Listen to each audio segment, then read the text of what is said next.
So, hello everyone. Welcome to the this episode of the People's Podcast. This is a fun one. We have the Libertarian Party guests on with us. So we got a Libertarian Party, People's Party special tonight. We've got Angela McCardle. She's the chair of the Libertarian Party, new as of this spring, I believe. Congratulations! Yes. Thank you very much, and thanks so much for having me on. And we've also got Will Hobson, who's the vice chair of the Libertarian Party in Oregon. Hi there. Thanks for having us. Yeah, and I want to thank you too, Will, for reaching out initially. You joined one of our welcome calls. You kind of, sparked this collaboration and this conversation between our parties, and it's been really fruitful. And I'm glad that now we get to have this conversation online because there's so much live because there's so much that our two parties agree on, and so like when we spoke like ahead of this conversation, like Will, we came up with like so many different issues, and Angela, we just talked about them, ending the wars, the security state, like abolishing security state, ending this mass surveillance regime, like protecting free speech and Assange, opposing vaccine mandates and lockdowns, and like rejecting this like wokeness and identity politics. And and then there's areas obviously where we have differences. Healthcare, I think we probably have different views on capitalism, and so that'll be fun to talk about at the end too. But and there was this kind of great conversation, like we talked about a little bit ago, when we were prepping for the show, that Dave Smith, you're all's presidential hopeful, who's super cool. I've started listening to him as well, learning more about him. He and Jimmy Dore, who we think would make a fantastic People's Party candidate, had a podcast recently. They had a conversation, from the Libertarian and the leftist perspectives. And so it's great to be building on that and continuing that, from those of us, who are doing the work to build like our individual parties. Definitely. Yeah. Go for it, Will. I was just going to say, it's been really fun to watch kind of like both of our our trajectories. I definitely see, the fan base for the People's Party is definitely growing. I definitely see, like there are different people becoming aware of, both of our factions because of, increased messaging. People are just seeking an alternative, and I feel like we're casting between the two of us we're casting a pretty wide net. So I think so too. And the one issue that brought us together the most, I think, and which we share just complete moral outrage at, is the war machine that this country has become, and the empire that this country has become. 1,000 military bases around the world, now trying to start wars with 2 nuclear powers. It's insane. 2/3 of the discretionary budget now goes to this just like black hole military industrial complex, that seems to also be completely unaccountable to our democratic government, at all. It really seems to be like this deep state military industrial congressional complex apparatus, like Eisenhower called it. So I wanted to see, like, what is your guys' perspective on the war machine, on the empire, on how it can be taken apart, and like what the Libertarian Party would do. And like I would also just love to like hear your perspectives on the war in Ukraine, and what's going on there. It's complex. There are a lot of people in the military right now, and I feel for them. And there's definitely a lot of nuance to the discussion, is what do we do with the troops? I think the best thing to do is to bring them home. People are worried about national security. I think that defending the borders of our country is a much better way to go about protecting it than sending troops into the Middle East and other places abroad where people end up hating us. We end up with blowback, and I'm sure it's all an accident, but we end up with collateral damage, which means killing civilians, often women and children. in drone strikes and other types of military actions. It's just a disaster. And then when they do come home, right? Like you end your tour in Afghanistan or Iraq or wherever it is, people come back completely just psychologically devastated. We have a lot of homeless veterans. Veteran suicide rates are pretty high. It's just from a compassionate standpoint alone, like it's just a huge failed experiment, to put it mildly. It creates mental health crisis, it creates homelessness, and it creates blowback against us and other countries. I think it also probably contributes to things like the border crisis, and libertarians are generally much more lax about immigration on the border than the average like conservative, or probably even like the average just like centrist person. But man, if you wanted to tackle border issues, ending some of the stuff that's going on in the military would definitely it would probably improve our border security and reassure us. Will, I'm sure you probably have more to add to that as well. Sure. I mean, I guess to not to put too fine a point on it, but the entity that taught me most to hate the wars was like the public schools, like of all places. It was like when I was in elementary school and middle school and into high school. It was Holocaust, Holocaust, Holocaust, Holocaust. And the major thing that the schools taught me was like, or that at least I gleaned from it was that, wow, these giant, organizations called the state, these governments, they murder people by the millions. They grind up human life and cast it into the wind. And like they don't, and a lot of these politicians don't really feel like I don't know. I guess they feel like either they're playing a game of Risk or it doesn't matter because it's other people. There's a severe lack of empathy for the cost of war, and that's what I gleaned from like my public schools, like teaching me that. I don't know if that's what they wanted to teach me.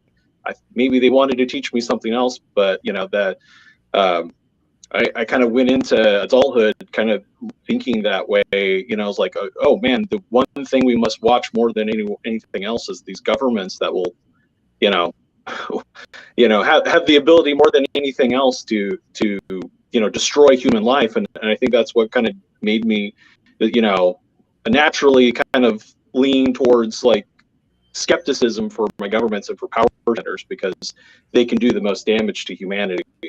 So and I definitely feel that although I didn't start off as adulthood as a true libertarian, I have found after the Bush years more radical anti-war activists in the Libertarian Party than I ever did in the Democratic Party, which I was in beforehand.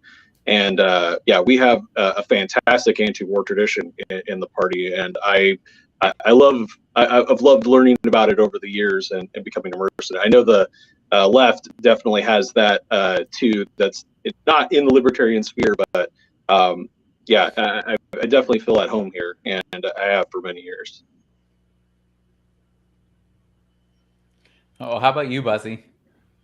First, I want to say hi to Will and Angela and you, Nick. But I totally agree. Yeah, and really glad you could be on again, Buzzy. Thank you. Yeah, coming in from Maine.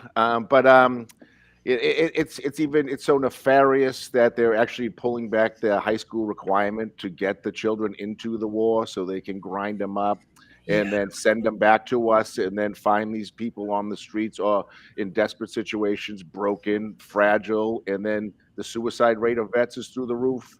We sign a vet bill, it throws pennies and peanuts at it. Well, right now, this military industrial complex is siphoning vast amount of money out of our treasury and our pockets to fund protection of other people's interests. I'm a global. I believe in helping everybody. I believe we are a planet. I don't believe because I was born in this patch of land I have any more righteousness than someone born in that patch. But on the token, right now, our treasury is all our resources are being looted to protect the interests of somebody else in a foreign land. And I think that's where our commonality, and I agree that we all feel that. And you can see it, and it's going to start happening. The winter's coming, and we say that a lot, but it is truly coming. It's getting cold. It's going to get cold. Heating prices, oil prices.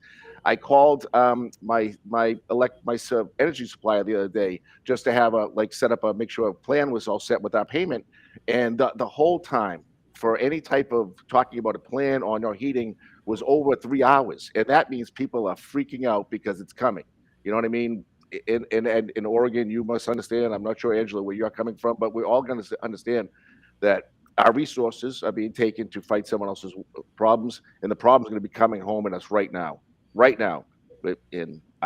So that's on that. I could totally agree with everyone's sentiments on the anti-war in the violence being committed to the American people by the military, by the senators who are bought and paid for, by Raytheon, by Lockheed Martin and Halliburton. We can keep going, but cheers. It is. I find it atrocious because, this question of war was one of the ones that originally radicalized me. I used to work for the Democratic Party. I worked for and when I was working for John Kerry, we did this thing called a Wounded Warrior Welcome. And they took you to the Pentagon, as people who were working, in his congressional office, and they had just like hundreds and hundreds of soldiers walk through the aisle, the halls of the Pentagon, and they were missing an arm, a leg, an eye. They had been burned. Some of them were missing multiple limbs, in wheelchairs, crippled for life. And I remember that was really, one of the saddest and one of the angriest moments that I've ever had in my life, because I thought, what was this all for? Yeah. Who gained from this? Other than other than Dick Cheney and Halliburton and a few people, in the military industrial complex in the Bush administration, who were simultaneously, they destroyed Iraq. They made billions doing that, the military industrial side of their administrations, and when they were connected to, and, the Wall Street corporations they were for. And then, of course, Dick Cheney, he had this thing mastered. His company was also a construction company. Yep. So then they made billions more rebuilding the country that they had just destroyed and littered with depleted uranium, where they literally target the infrastructure. We did this in Vietnam too. Our country literally targets the human infrastructure when we go abroad. Of course, heck, it seems to be a standard policy, because when we drone, we have double tap policies where we kill the first responders. We drone weddings, it's unbelievable that we do this. And like you were saying, Angela, of course, what do we think that people are of course, there's going to be blowback. Do we think that other countries and the rest of the world are going to look kindly upon us when this is what we're using our resources to do, is, to kill people halfway around the world? And that's not to say nothing about the consequences that it has in this country, not just the opportunity cost of all those resources, 2/3 of the discretionary budget wasted on this. But now the fact that we have the sanctions imposed upon Russia, upon, backfiring on the United States and Europe. You've got inflation in this country, which is, of course, in part fueled by that. There's other causes, the money printing, but at the same time, that's a cause, the price of fuel, the price of food. So it's unbelievable when you start thinking, like I did in that hall, of who does this benefit? Right. Who benefits from this? Right. Not the 1 million people that died in Iraq because we destroyed and contaminated their water supply.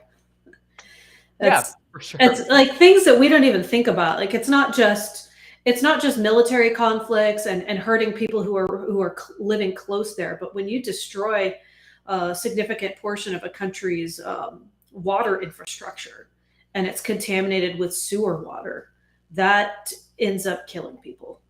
And it did, and it was really awful. There's just so many little things like that. They're little to us because we just don't hear about it, but over there it's a huge humanitarian crisis. All the children getting starved in Yemen through the Saudis. To be fair, it's the Saudis doing it with our technology and our assistance. Again, killing infrastructure, making it impossible for people to get food. I don't want to see dead babies anywhere ever. I don't want to hear about our involvement and enabling of dead babies. That to me is just so gross.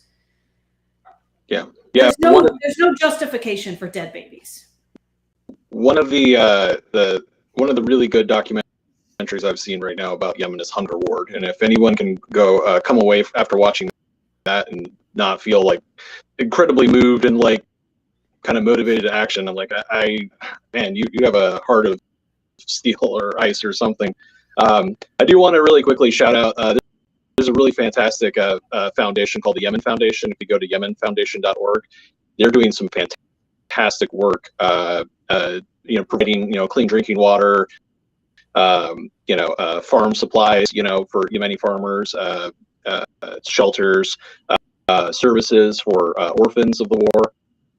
They're probably one of the best private aid organizations I've seen, and we really can't rely on our governments to help these people because the UN is like sending food that's been several years expired. It's infested with bugs.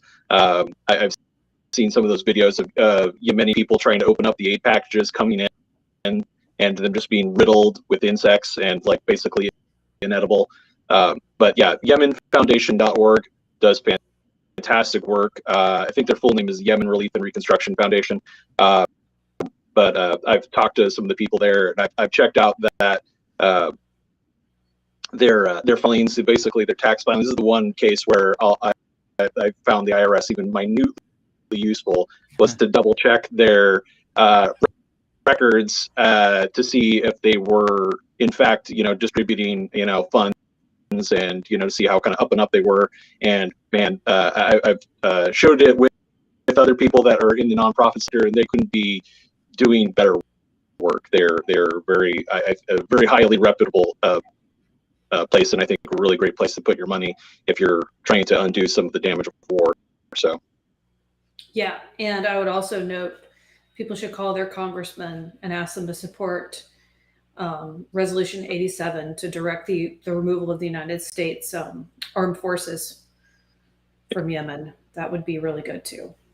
Yeah, right now we're the LP national or LP Twitter account for national is doing a big push to push these resolutions that are right now in the House and the Senate to completely cut off and enforce the War Powers Resolution to fund defund and end all action that's happening in Yemen, which Biden said he was going to do, but as we can see, he has clearly not. So I don't think it matters what Biden says or wants or does. I think he is a senile, dementia-ridden puppet to the deep state. I don't think he has any influence whatsoever. Yeah. And and you see this sometimes because he makes statements and then his administration or like the Pentagon will come out and be like, no. It's like, yeah, he said that, he's the president, but that's not what we're doing. And it's pretty hilarious when that happens. It really kind of pulls back the curtain on like who's actually in charge, like, in our country, like who's actually running the show. But, I wonder, so at the People's Party, our platform and what we would do if we were to say come into office, win a majority in Congress and the presidency in 2024, we would end the empire, liquidate these damn 1,000 military bases abroad. Like there's no reason for us to be there. Stop the drones, stop the wars, end all of that. Disband NATO. There's no why does NATO exist? The Warsaw Pact disbanded. Disband that. Stop this warmongering with other superpowers. Slash the military budget dramatically. Reinvest that into this country, because there's a hell of a lot more people in this country who are actually afflicted and suffering from hunger or a lack of clean water. Mississippi, like those, or a lack of housing, which with a drop of the military budget, we could house everybody in this country, providing healthcare. Those are real afflictions. Those are like the worst, most deadly enemies that have actually ever invaded our shores. That's what we would put the money into. And so like, that's what we would do in short. I wonder, so it's 2024 now, Dave Smith wins, Libertarian Party's in office, you have a majority in the national legislature. What would you all do? So bring the troops home, right? We've got to start that. How about some diplomacy in international relations instead of just bomb you or nothing? I think ending some trade embargoes would be a great step as well. Some of these things, we're in entangling alliances. I understand that it's not all going to be just like flip a switch, but we got to work diplomatically to sort of disentangle ourselves. And I think that free trade is a really good way to do that. I love pulling out of NATO, getting rid of that. We're totally on board with that. And for some reason, that's somewhat controversial, and I don't really get it. I think that, from my libertarian perspective, I think that public schooling has done a pretty bad job of teaching people history. Trump won on that message, by the way. Yeah. So. Yeah, and now it's some of the really staunch members of the GOP, they just don't get it. But that's that whole Lockheed Martin Halliburton connection. That's really a big part of it. From the war perspective, absolutely, we would be ending our involvement in that as quickly as possible. And when it comes to infrastructure, I think a lot of libertarians want to just flip a switch and do absolutely nothing. We got to be sensitive to the sort of economic disruption that's going to happen if you were to just dramatically end every military contract and all of that kind of stuff. I think gradually shifting some of that towards infrastructure rebuilding in the United States and then tapering it down would be probably the best libertarian solution that would not cause crazy chaotic disruption to our economy. But I would, obviously I'd trust Dave and his administration to handle that. Yeah, I would just say that I'd rather the money was set on fire than go towards the military-industrial complex. Yeah. So, if I'm sitting there and I'm, I'd rather have schools be completely, community funded and not have the federal government involved in any way. But if somebody said, well, hey, I can take 80% of the military budget and then throw it towards all these, federal government funded social programs. Yeah, I think I'd take that deal. I that would be preferable to them, bombs that are going to blow up small in another country. Yeah, I'll take that deal. Yeah, it's not. Yeah. What? Pentagon budget? Let's snip that. Yeah. That's like a black hole, right? I don't even know what gets spent on. Nobody knows. They don't audit it. Yeah, and then someone tries to audit, and they're like, "Oh, $11 billion or something." That was just, I don't know. Or the day after one of the audits come out, something happened. Was it that 9/11? Didn't the audit come out? Was supposed to come out on the 12th. That Donald Rumsfeld was there. So that I don't want to get too down that rabbit hole. What's up? 2.3 trillion. We don't know. Yes. So I don't want to go down that rabbit hole. I just absolutely appreciate the commonality in the ethics, in in your energy behind all what you're speaking of, because we're in alignment in that, and I just want to just stay. That's great. I'd like to find our differences, because that's what's just to explore that, not to challenge it, but just to find it, because I absolutely love this, and this scares people. This is the coming together, and you are very high up in your organization, and you've worked hard to bring people together, and just as Nick has. And as we come together, this scares the base. This is something that they're going to be triggered up by, not just people talking to each other of different colors, classes, and races, but people of political will to change what the oligarchs and the duopoly are offering us. Okay. Well, we got security state, right? That's probably something else that we agree on. Like the NSA, oh man. It's all tied together, it's it's all part of the same big ball of wax. We had 9/11 happen, and everything just exploded. And then people just kind of pretend like, oh, well, it has to be that way. Or, oh, I forgot about that. That was a long time ago. It doesn't matter now. Yeah. We would get rid of all that. Not just because it's part of the war machine and it's just leeching off of our resources now and committing these atrocities abroad, but because it's more powerful than the government. It is the epicenter that is dragging, all of the government action. It's warping all of its priorities And so the NSA obviously has basically nullified the Fourth Amendment. Get rid of that. One of these books I have behind me is No Place to Hide by Glenn Greenwald. Like excellent book, tells the story of how, he met Edward Snowden. He passed him the NSA files that exposed that they're surveilling literally everyone in this country and like amassing all of the information in this like massive data warehouse in Utah that basically needs like, you need like a nuclear power plant's worth of like water to cool the freaking servers because they have every keystroke you've ever entered in your life, like in that data fusion center. Get rid of DHS, get rid of NSA, CIA, FBI. Obviously, there has to be some kind of like national, law enforcement agency, but the FBI, it needs to be either completely remade or abolished. And I was super excited to see this call like come together, like between like, left and right and like different parts of the political spectrum and like Libertarians, People's Party. We were all on board with it. That was really exciting, like recently, because the FBI has just been a tool, like historically, of political suppression. And Absolutely. so, and just like reinforcing the establishment. So that's what we would do there. Get rid of the security state. Yeah, the FBI same. The FBI is essentially the Praetorian Guard of modern American politics.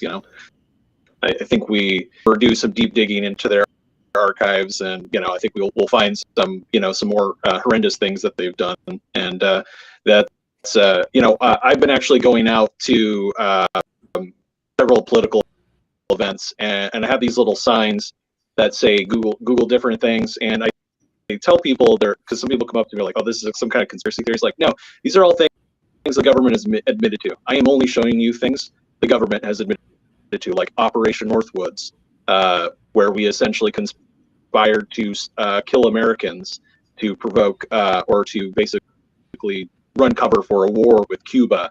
Operation Sea Spray, where we experimented on spraying aerosol, I believe it was bacteria, on West Coast cities to see, what the effect would be. We essentially experimented our own civilians, and like again, these are not, things that some crazy kook came up with. Like, this is stuff I can show. Like, Google radioactive oatmeal, and they're the part where you're going to be like, we sound very anti-corporation because there are some big corporations that colluded with government to do some of these horrible things to other humans, and I think that's one of the things that people may not understand is that as a libertarian, I have no problem calling out any entity when they start harming other people. Just because they're a private business doesn't mean that they're they have a complete defense against scrutiny from libertarians, and it's one of the things I think that's very everyone thinks that has this idea of a libertarian. If they haven't met one in a long time, that we're all just Ayn Rand reading, emotionless, selfish, paragons of capitalism. I think that we actually run there's quite a spectrum of us in the party, and we have different kind of focuses. But our main focus is, the protection of people's bodily autonomy, like you own self, and then the non-aggression principle, which is basically it takes self-ownership and says, okay, now you can't hurt other people and take other people's things. You can own your own body, and from there you can own property, but you can't keep, you can't extend those rights into other people's lives. Yeah. One thing I would love to collaborate with you guys on is how do you actually get people energized, right, and activated and mobilized to oppose the war machine and to oppose the surveillance state? Like, how do you really get a powerful call to action out so that when people are at home and whatever they're doing, like, this is something that's on their mind? Because that's something that I've been really interested in, is just like the science of generating excitement and enthusiasm around some of these things that are otherwise kind of depressing, kind of a buzzkill, but essential for our freedoms. Yeah. I think in this current, pretty soon the conversation is going to dictate that people are going to either be all in to save another country or the word democracy, whether their heating bills are being subsidized, where people are freezing. There's no real water in Jackson, Mississippi. There hasn't been real water in Flint, Michigan forever and a day. So these things, the chickens are going to come home to roost. So there'll be energy, and people who are going to be out on the streets will already be there with us. And I just want to make sure, how do we get together? Yeah. We need to get together. And so if there's a libertarian candidate that's somewhere in this area that I'm around, I will go, and we can just cause problems, and just to be vocal, speak to people there, and let out, like, listen, because most of our stuff's together. We can work on the fine tune. Doesn't matter. Breaking the Democrats and Republicans back is the #1 job. Whoever gets over the hill first, go get them. If your guy wins president, I don't. If anyone's guy wins, as long as we break that, and we have, and that's the goal. And so our commonality, awesome, and even our differences, that's cool too, because we don't have to be perfect, but we just have to bust them. And that's, so I do think the energy is going to come because of the desperation of the times and the situation, and just the absolute clown show in a national. We've got to the toilet bowl. We've got to the bottom. There's like a narcissistic, borderline little Lord Fauntleroy running for his backup, thinks he was robbed the first time, and a guy who's architect everything that we're in, who made everything, backed everything that he is in, the whole thing. The prison military justice complex, the prison complex, like like militarizing our police, making us all the war stuff, everything. There's never been a crime bill. Right, he's never voted against a war or an act of aggression ever. Right, there's a reason most corporations are in Delaware, his state, because there's no corporate tax in that state. So I mean, it's coming. The energy will be there, but we need to go together. So I want to go to a Libertarian Party with my People's Pot, prop in, and I want to represent. And I want to get it, drink apple cider and talk shit. Let's go and figure out how we can come together, and the troops are ready to be rallied. The troops are ready to be rallied. Yeah, I love the enthusiasm. I think it's fantastic. Do you guys worry about things getting so out of hand that there is like a flip to like a hard right political flip with aggressive nationalism? Because that's something that I worry about sometimes. And even like the libertarian to alt-right pipeline is pretty slim. It's like more like a handful of people who blow up on social media and then go away.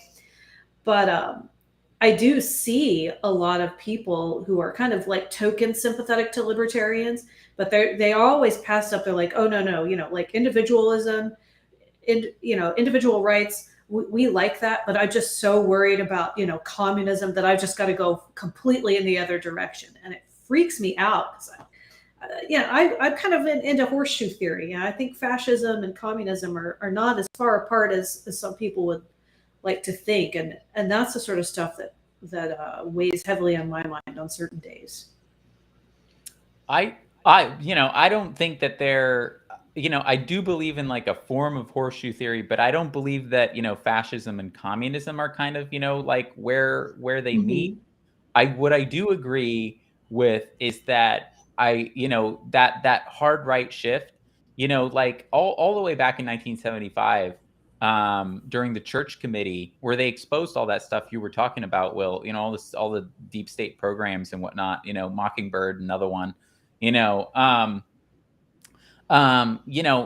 said in 1975, and Snowden pointed this out, that they've created a turnkey tyranny, so they've given themselves all, like they've taken away all the civil liberties. Obama took away habeas corpus. Like they can now indefinitely detain. They can disappear you in this country legally and detain you forever. They can get the Anwar al-Awlaki. You all had a great tweet about that recently. Like responding to Obama. Like they can murder you now extrajudicially as an American citizen. So like what I've seen is that they've been like accumulating these powers and given themselves to kind of like the ability, revoking all of your constitutional liberties, all of your constitutional rights, and giving themselves the ability to kind of like flip a switch and turn this into more of a overt, hardcore tyranny. and like I absolutely agree with you, in that, Angela. And I think that like when problems aren't solved, when conditions don't get better, like that is what people gravitate towards. And, in a way, I think that Trump did represent, that desire. I think that Yep. he represented that kind of like gravitation, so I am concerned about that.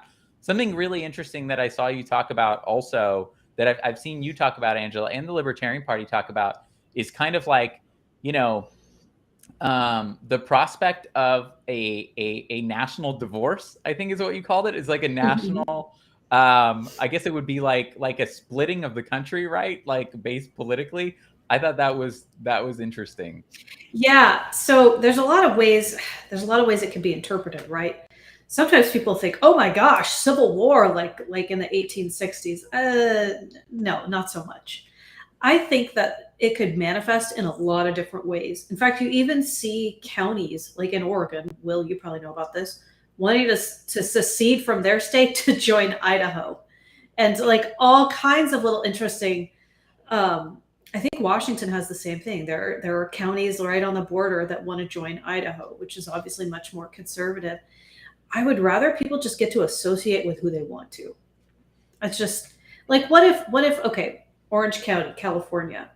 People think it's like one of the most red counties in Southern California. It's really purple. What if they were like, we don't want to be California anymore. We want to be Arizona. Well, they're landlocked, but who's to say that that's not feasible, that that's not doable, and they just had like a contract with utility companies or got their own utility company. I think there's all kinds of ways that national divorce could go down. It could be strict federalism, where you see the federal government just scaled back like considerably. Like if you got rid of almost all the alphabet agencies and the states had much more power over their National Guard, and militarism was scaled back considerably, and it was just defense of the border. I think there's a lot of ways it could go. But maybe national divorce is too scary. Maybe we could be like Gwyneth Paltrow and we'll just call it conscious uncoupling. Agorism. Yeah, just saying I'm just gonna stop, interacting with my government, and I'm just gonna interact with my community instead. And maybe I'll sell some eggs out of my backyard, and I won't really write it down anywhere, and I'll just go help a friend,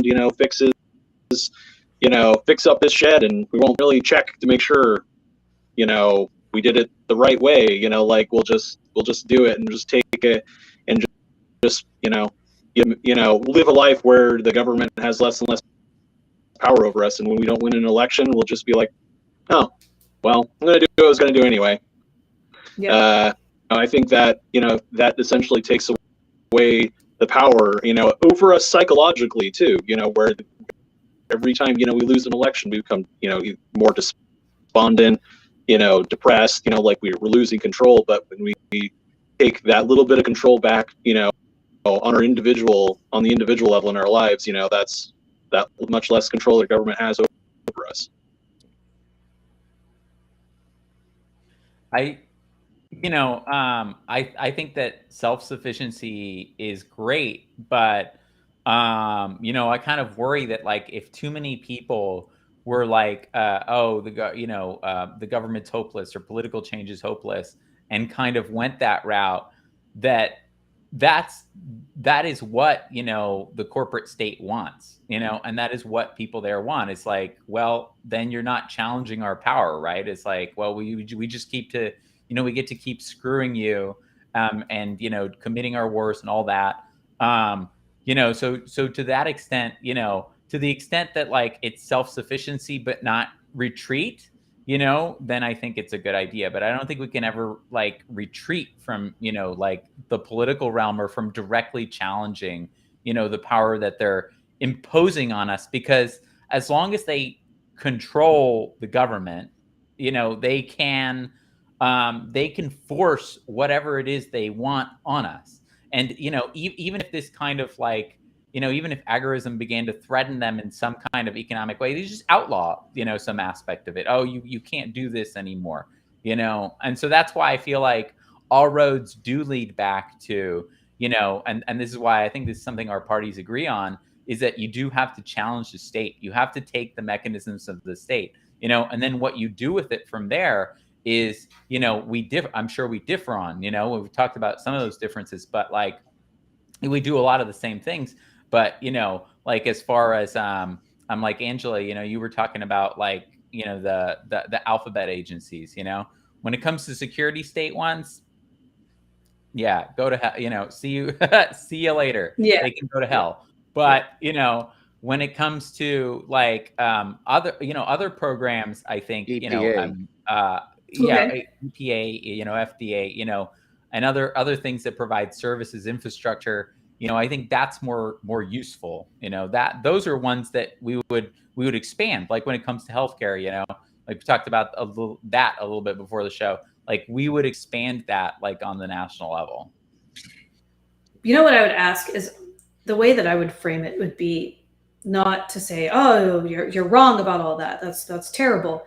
I would say, what would it take? What outcome do you want? And what I would want to do then is to try to build a free market path to get the outcome that you want, because I feel that that's the best way to really meet on some of these issues. Do you know what I mean? Like you want people to not die without medical treatment. I'm guessing that's a big one, right? Yeah. You want Yeah. people to be able to afford medicine, and by afford, not literally forego every other thing that they could possibly spend, but like to be able to actually afford it within the parameters of like a normal lifestyle. Things like that, right? Yeah. And Yeah. Well, that's probably, when you take your sense of like, and I appreciate the like, in some of the libertarian is like a united defense. Like you're going to pool the nation's resources to have a united defense. We should have a united defense for our healthcare. We should pool our resources. And if you want to liberate yourself from medical debt. Liberate yourself from the stress of having to like, do I go see the doctor, or I just put it off for another 6 months and put it off until it becomes chronic or even worse. The predatory. There's no free market. This free market answer to healthcare. Healthcare is not a commodity. Healthcare is something that we must fundamentally dig down and look at each other and say, I got you, you got me, we got them, all of us together. And if we do that and take the profit motive out of healthcare, so people aren't making money just flipping papers and moving or denying services, we can actually and then have like the EPA or the Food and Drug Administration actively fight for good decisions for the public. So they're not aspartame, having that how the aspartame became legal. Will had all these great analogies, and I love them. I'm gonna look them all up. But aspartame, how that became legal, and the effects of that cancer related in our country. We don't even talk about it because it's not, because like earlier, mainstream media doesn't want to talk about that. Again, healthcare is it is the absolute. I am anti-war 100%. I'm with you, but healthcare is like taking care of each other. It is the ultimate social net of loving each other and caring about each other, and we all do. I know all you do, but nobody should be going, denying themselves treatment or going into debt or stressing over bills. You know what I mean? In how many bankruptcies that people, medical bankruptcy, had full health care, thought they had everything checked off, every box checked off. Still, it's a commodity. Healthcare is not a commodity. That's it. But I can get over my point. If we get one of your guys in and he still thinks that it's a free market system, I'll keep advocating against that. But I'd rather have one of your guys in than the two shit shows that are already out there, the Reds and the Blues. Well, I'll tell you, if we get our guy in on healthcare, you're going to see some major changes and major shifts towards affordability.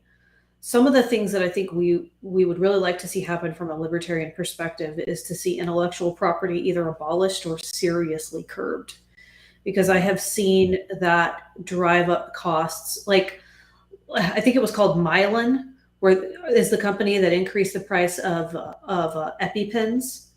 That was like absolutely insane. Or what was that guy's Martin? It's like 5,000%, right? Yeah.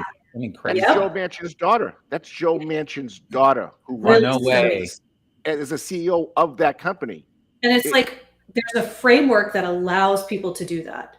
And what I would like to do is get rid of that framework, because there's this thing that's part of the human condition that is really difficult to fix, and it's called greed.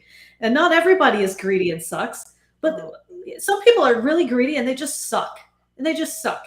And they get into these positions of power, and then they're like, oh, look at this, I could do this, you know. Martin Shkreli, you know, like gouging AIDS patients. I think he raised it from like $13 to over $700 for a single pill. And then he trolled everybody and laughed about it. Like, that's, I would like to just remove his ability to ever do that. I'm not real big on the FDA. When Vioxx, remember that scandal? That was several years ago. It killed like 60,000 people. The FDA knew, and they helped some of these corporations cover it up. It's just, I mean, Angela, yeah.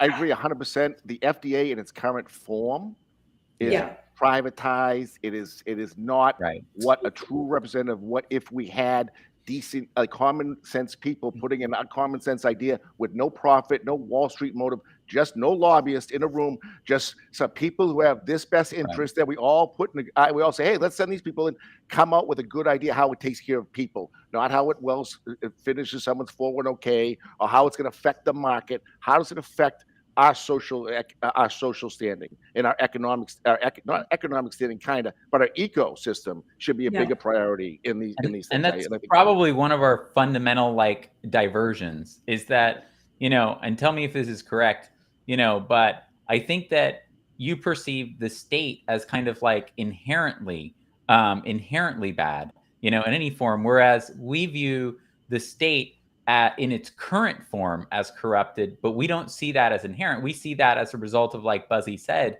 it's because of the merger with Wall Street, with corporations, that is causing that. It's because of, you know, the profit motive. We see that is essentially causing that is, you know, creating that problem.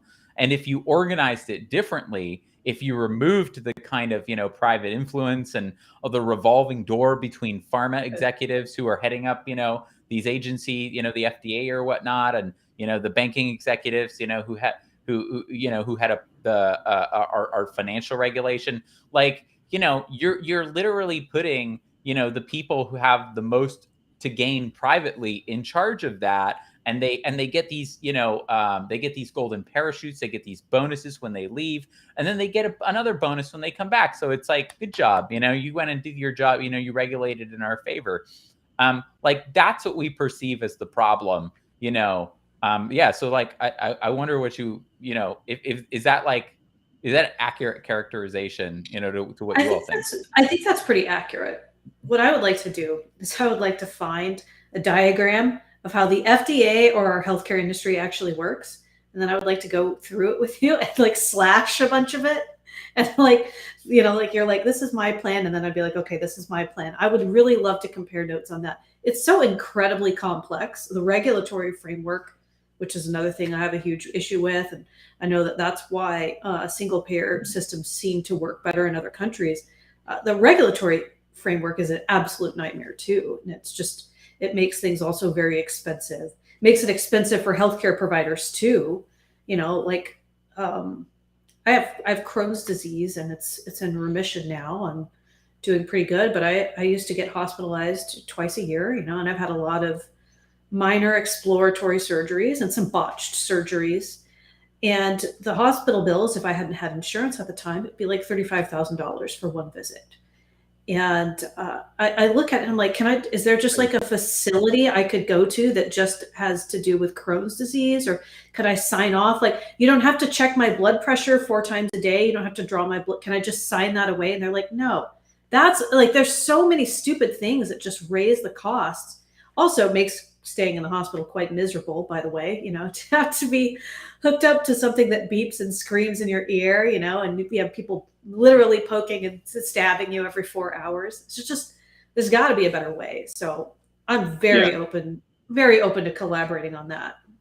Yeah. Well, the thing I'll say is that I think a lot of people don't understand how much the government has interfered in the medical space, and why, where some of the major problems are coming from. Like, a lot of people are not very familiar with certificate of need laws that limit, by the government decree, how many medical facilities can be in a certain municipality.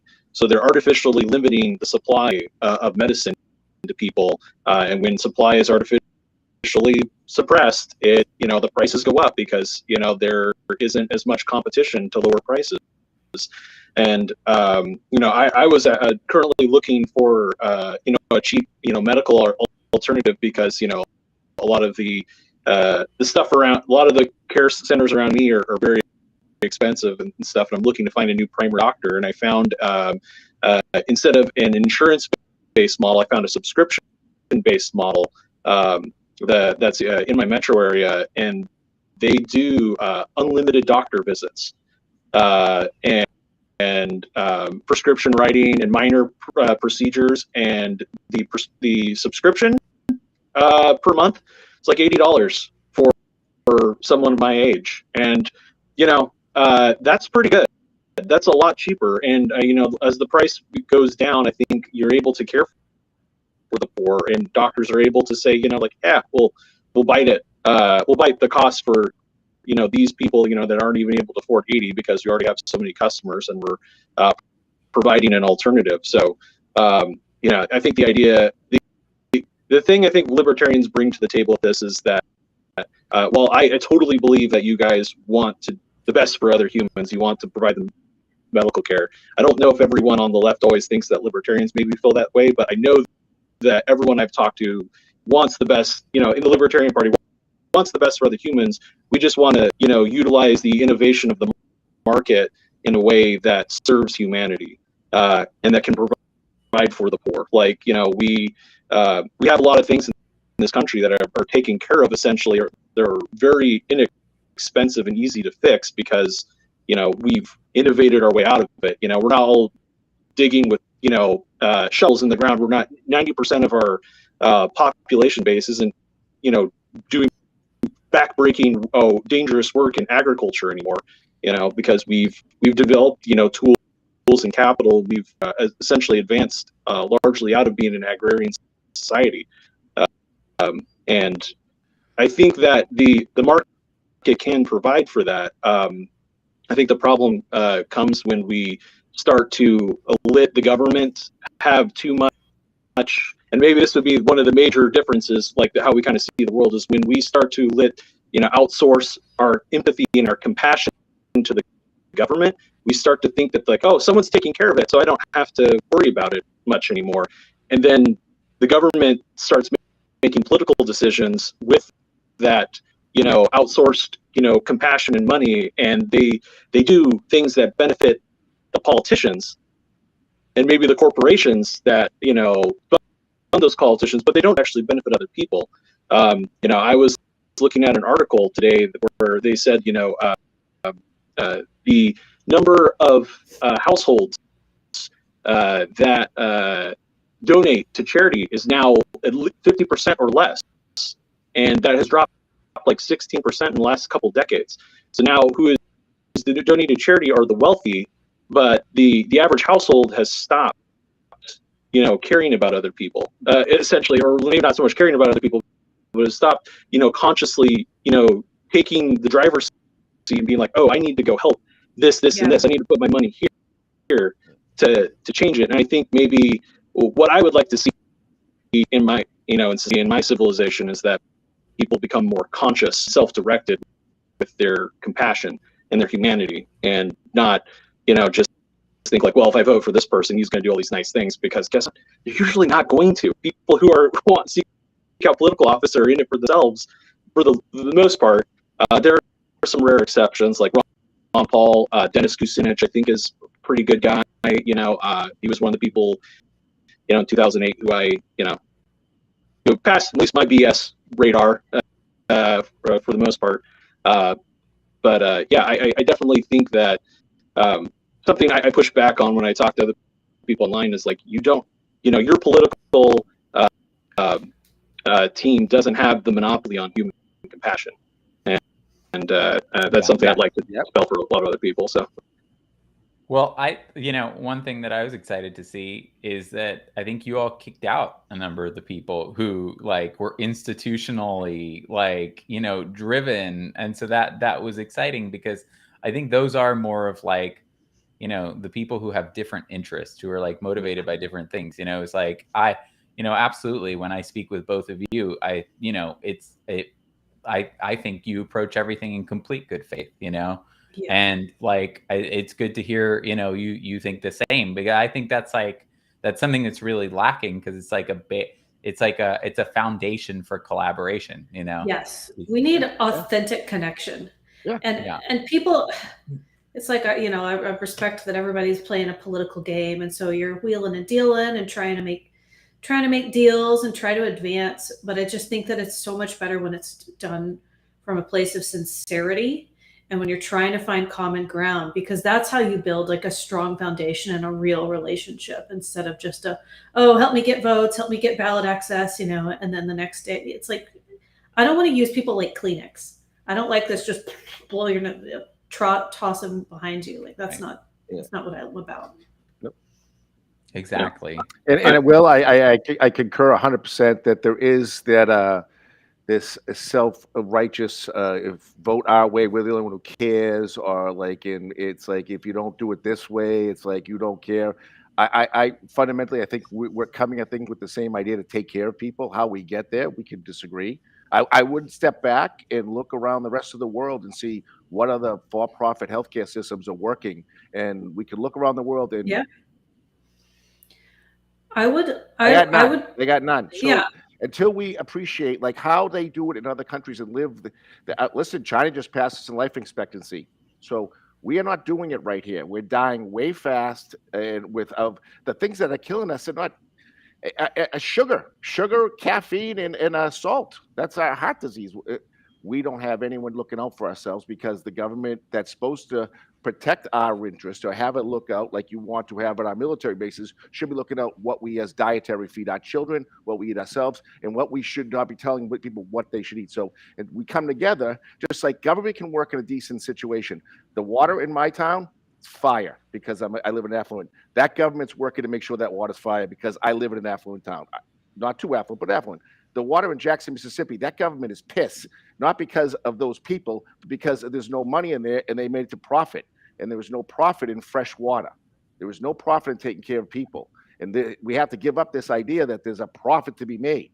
What we need to do is like, how do we level it so it's fair for everybody? So nobody has to, whatever you want to do with whatever you want to, you're libertarian, wherever you want to go, you should be able to go and try your life and just know that if I break my arm, I go to a friggin' regional, like a post office, to get my arm fixed, and not a bill's going to start chasing me for the rest of my life. Or God forbid I get cancer, or God forbid I get something, and then all of a sudden I'm in medical debt. I'm going to bring my family down. I'm going to lose generational wealth.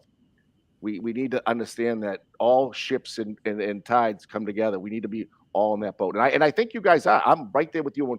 We're all in the same boat. And this isn't even a blowback on you guys. I just think the way we come at it is nuanced, but we're on the same.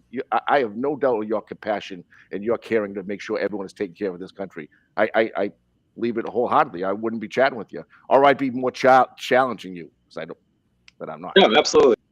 No, I basically, I want to, find out what innovative idea it is, or maybe what systems, and maybe the answer, this is a little heretical, maybe the answer is there are multiple answers. And certain people want to live a certain way, and that's kind of the idea of a national divorce. Is like, if some people want to socialize a system where they're socializing that, like, peace be with you. Go ahead and do that. Maybe some people want to try more of a market, decentralized approach without government. Let's try that out. See if that works better. Then we can share what works and what doesn't. I don't want it to be forced on people. I would absolutely respect the decision of a group of people who got together to support socialized medicine. Totally. We do have a plurality. If you poll the country and you frame this question the right way in a fair-based way, they vote. They say yes.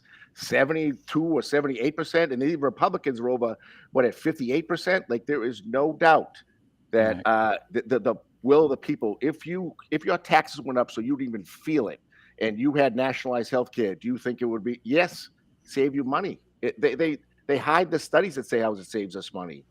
Like our collective bargaining in this free market as a national patient, we give it all away. We predatory go each other. You get the best health care for you. Get the best insulin price in Michigan. You get the best health care price in screw everybody. But it's in the common. It's the commonwealth that comes together, and then we demand our rights. We demand, hey, take care of me, take care of us.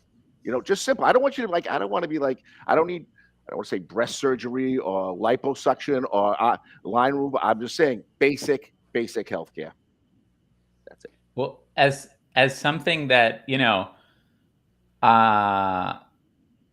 I believe that all political philosophies are extensions of our view on human nature. And so you said something interesting earlier, Angela, about how, you think that we're greedy and, human beings are greedy. And that's something that we need to, incorporate basically when we create a political economic society, when we create, when we design how it's going to work, and I think that's probably one of the other fundamental differences is that, we see, and I know that the left sees human nature as not necessarily,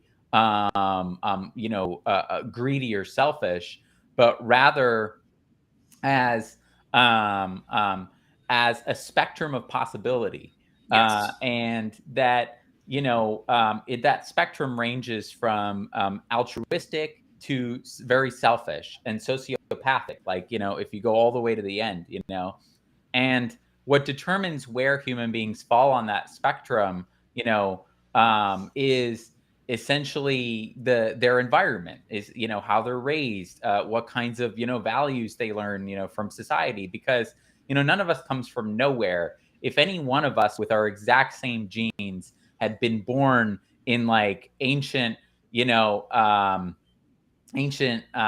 Rome, or the Han Dynasty, or the Incan empire, if it, we would have completely different belief system, and knowledge, just by virtue of what we took in, from our environment. That's the nature versus nurture conversation. I think the left and sociology, view human ideas as shaped overwhelmingly by nurture as opposed to nature, and that we think that's a good thing, because it means that if we structure society in the right way, and with an education system, that and a social system and economic system that rewards being altruistic, that rewards, that says that, you're the highest kind of symbol of prestige and status is not necessarily how much money you have, or your fame, but it's what you give back to your community. It's what you do, I think that, how many people you help, then I think that you have a different value system that will make it so that people born into that society will reflect that value system. They themselves will be altruistic, selfless, as opposed to, what we have rewarded now, and what we believe that capitalism often rewards, which is which is more of the greed on that side. And so I wonder, what's your perspective on that? I think you hit the nail on the head when you identified nature versus nurture being an issue. I mean, I definitely think that people sort of operate on a spectrum of good and bad. I don't think that people are all, evil. I just recognize that there are people out there who behave in terrible ways. They definitely are. And there are people out there who are incredibly altruistic, and sometimes they even take that too far, to the point where they sacrifice themselves left and right, until there's nothing left. They give everything away. What I want to do in all of my interactions is kind of view everything through the lens of individualism and respects individual rights. So that's one of the things that, concerns me about socialized medicine, is I want to make sure that people aren't forced into anything, and that we have agreement. And I know that not everybody's going to agree on everything. And I feel like the easiest way to deal with that is to let people opt out. Let them go their own way.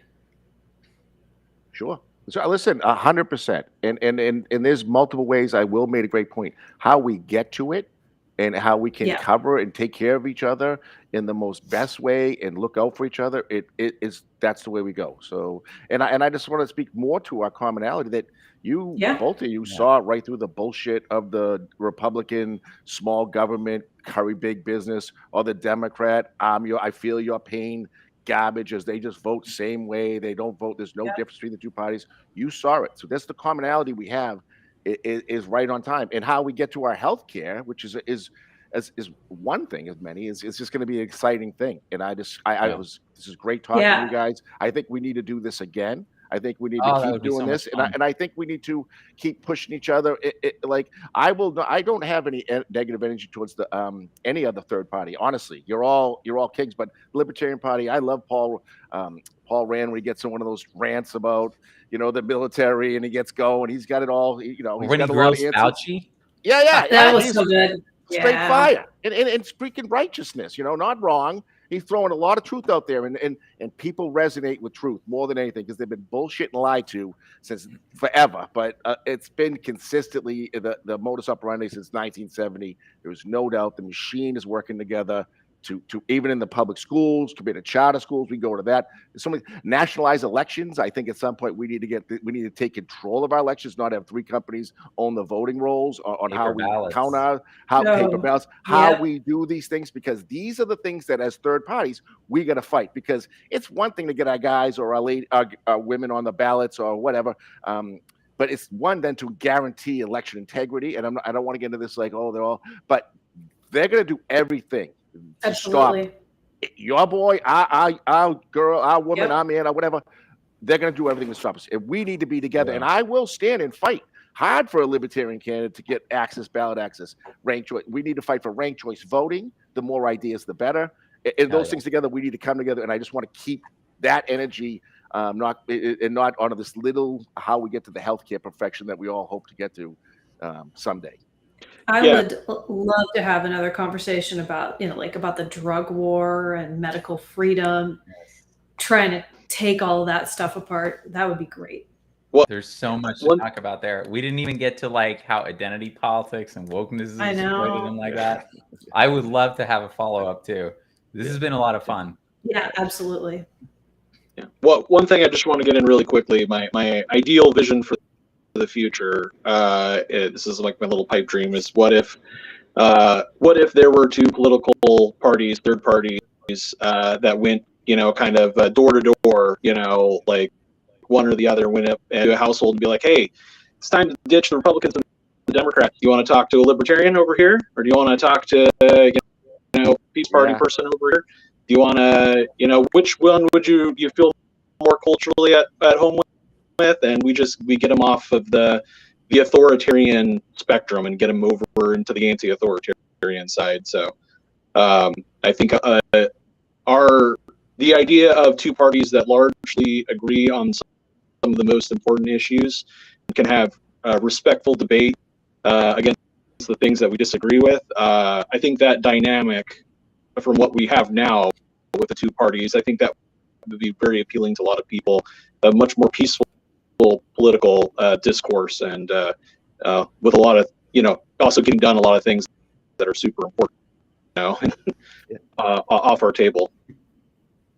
Yeah, fundamentally, we 100% believe that it is the people's, right to be able to choose, what kind of future they want democratically, and that we need to like completely wipe away all these different obstacles that they've put up, to us, to you, the Libertarian Party, to be able to get any party that wants to be on the ballot, should be able to.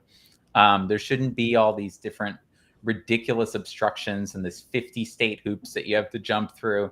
Like it's this like labyrinth that you have to go through. Yep. With they're trying to knock you off whenever any opportunity they can. Oh, you didn't, in this one congressional district of this one area, we managed to get 5 people to like renounce your petition or whatever. So the whole thing, the whole state's out. Yep. Oh my goodness. Like that Green Party drama. It was North or South Carolina that was out of control. Yeah. Oh, was that Matthew Ho where Yes. the election board was like, you got the signatures you needed, but you're not on the ballot. Maybe too many. You did too good of a job. Kind of sus. That was crazy. Oh, maybe that's what they'll do. Maybe they'll impose a maximum. So it'll be like, Right. here's a minimum and a maximum. And if you So insane. So insane.